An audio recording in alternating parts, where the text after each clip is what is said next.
Hi friends, welcome to my channel Ramadevi's colourful life. నేనైతే చింతకాయ పచ్చడి పెట్టానండి. చింతకాయ పచ్చడి ఎలా పెట్టానో మీకైతే ఇప్పుడు చూపిస్తాను. మీకు నచ్చితే మీరు కూడా చేసుకోవచ్చండి.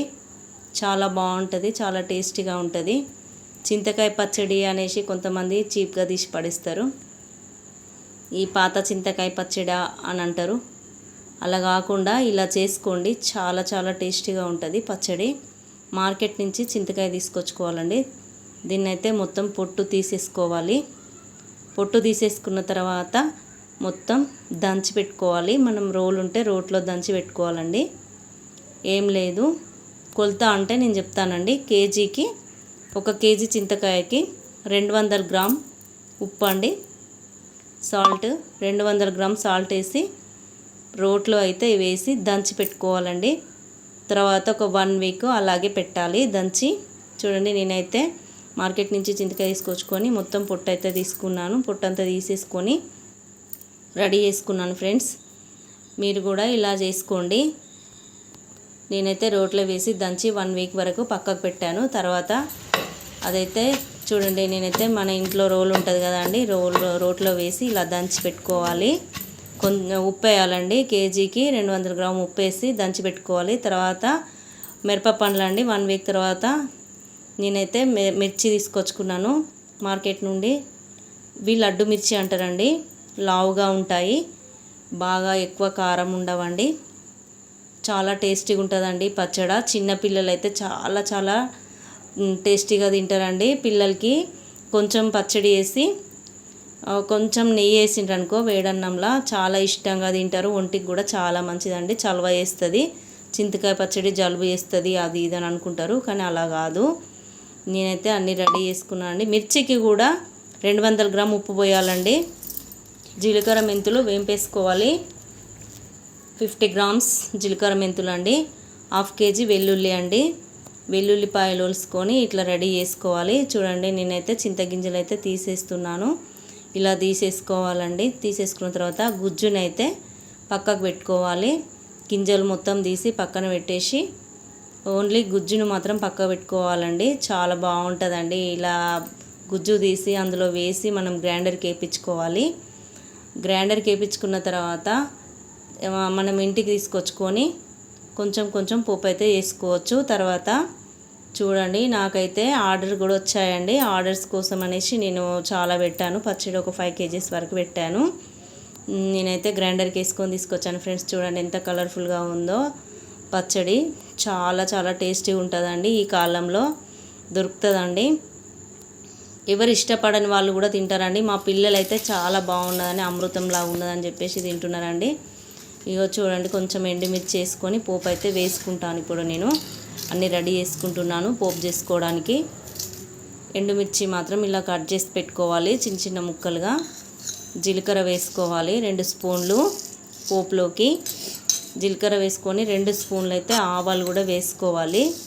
ఎండుమిర్చి, జీలకర్ర, ఆవాలు, కొంచెం ఫ్లేవర్ కోసం వెల్లుల్లిపాయలండి చిన్న చిన్న ముక్కలు కట్ చేసుకోవాలి.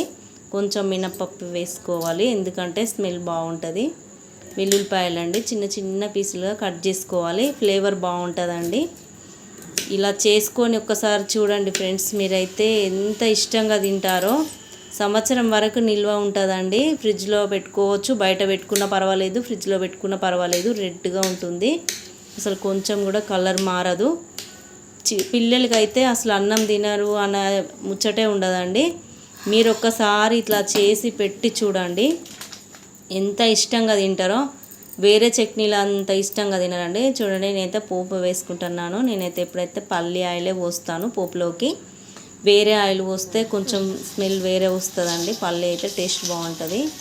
ఇలా పోపులోకి అన్ని చిన్న మంట పెట్టుకొని, కడాయి పెట్టుకొని ఆయిల్ పోసుకొని చిన్న మంట పెట్టుకొని ఇవన్నీ వేసేసుకొని వేంపేసుకోవాలి. చూడండి, నేను ఎలా అయితే వేంపుతున్నానో అలా వేంపాలి. స్టవ్ అయితే పెద్దగా పెట్టకూడదు, మంట స్లో ఫ్లేమ్లో పెట్టాలి. అన్నీ వేగిపోయాయి. వేగిన తర్వాత మనమైతే పచ్చడి పోపు వేసుకోవాలి. పోపులో కొంచెం పసుపు వేసుకున్నా పర్వాలేదు, కలర్ కావాలనుకున్న వాళ్ళు. నేనైతే పసుపు వేయలేదు, స్కిప్ చేశాను. వేసుకుంటే మీరు వేసుకోవచ్చు కలర్ కోసం. చాలా బాగుంటుంది ఫ్రెండ్స్. ఇలా చూడండి మీరైతే నేను చేసిన విధంగా అయితే చూడండి ఫ్రెండ్స్. మీకైతే ఈ వీడియో నచ్చితే లైక్ చేయండి, షేర్ చేయండి, సబ్స్క్రైబ్ చేయండి ఫ్రెండ్స్. ఎందుకంటే నేను ఇది ఆర్డర్ మీద పెట్టాను, ఎవరికన్నా కావాలంటే కూడా పెట్టిస్తాను ఫ్రెండ్స్. కావాలనుకునే వాళ్ళు నాకు కామెంట్ చేయండి ఫ్రెండ్స్. మీకు వీలైతే మీరు పెట్టుకోండి, అలా ఏం లేదు. చూడండి నేనైతే ఒక కేజీ వరకు నేనైతే పోపు చేశాను. ఆయిల్ మాత్రం మంచిగానే పడుతుందండి, ఇంత కొంచెం కొంచెం పోయొద్దు, కొంచెం ఎక్కువనే వేసుకోవాలి. ఎందుకంటే చింతకాయ పచ్చడి కాబట్టి ఆయిల్ ఎక్కువనే పడుతుంది. మనం ఎంత ఆయిల్ పోసినా కూడా కనిపించదు. కొంతమంది ఏం చేస్తారంటే ఆయిల్ ఎంత అవసరమా ఎందుకు అనేసి అనుకుంటారు. కానీ ఇది కలుపుతూ ఉంటే ఆయిల్ మొత్తం లోపలికి వెళ్ళిపోతుంది. చూడండి మీరు, నేనైతే కలిపిన విధంగా చూస్తే మీకే తెలుస్తుంది. మొత్తం అయితే ఆయిల్ కలిసిపోతుంది అందులో. మనం వేయగానే చాలా ఉన్నట్టు అనిపిస్తుంది, కాకపోతే కలిపిన తర్వాత అయితే నార్మల్గా అయిపోతుంది. చూడండి ఫ్రెండ్స్ ఎలా ఉందో. మీకు నచ్చితే లైక్ చేయండి ఫ్రెండ్స్. మీకు కావాలంటే కూడా ఆర్డర్ పెట్టండి. మీకు ఇది కావాలన్నప్పుడు నాకైతే కామెంట్ చేయండి ఫ్రెండ్స్. కామెంట్ బాక్స్లో కామెంట్ చేయండి. ఎంత బాగుంది చూడండి ఫ్రెండ్స్. ఇలా పెడితే ఎవరైనా తినకుండా ఉంటారా? చూడండి నేనైతే ఇలా డబ్బాలలో వేసి నాకైతే ఆర్డర్ పైన వేసి ఇట్లా చూడండి ఎంత బాగుందో. వాళ్ళైతే చిన్నపిల్లల కోసం నాకు ఆర్డర్ పెట్టారండి, అందుకని చెప్పేసి నేనైతే వాళ్ళకి పంపిస్తున్నాను. చాలా చాలా టేస్టీగా ఉంటుంది ఫ్రెండ్స్. నేను ఇలా ఊరికే చాలా చాలా టేస్టీగా ఉంటుంది అని అనుకోకండి. ఒకసారి మీకు పెట్టుకుంటే తెలుస్తుంది ఎంత టేస్టీగా ఉంటుందో. మా పిల్లలైతే అమృతం కంటే బాగున్నది అనేసి అంటున్నారు. అందుకని మీకు కూడా నేను చెప్తున్నాను. మీ పిల్లలైతే చిన్నపిల్లలు అన్నం తినరు కదా ఫ్రెండ్స్, ఈ కూర వద్దు ఆ కూర వద్దు నాకు అనేసి కూరలు ఇష్టపడరు కదా. అప్పుడు ఇష్టపడనప్పుడు అయితే మనం ఈ చట్నీ వేసి కొంచెం నెయ్యి తినే వాళ్ళకి నెయ్యి వేయాలండి, తినని వాళ్ళకి అవసరం లేదు. వేసి పెడితే చాలా ఇష్టంగా తింటారు ఫ్రెండ్స్. ఓకేనా ఫ్రెండ్స్, బాయ్.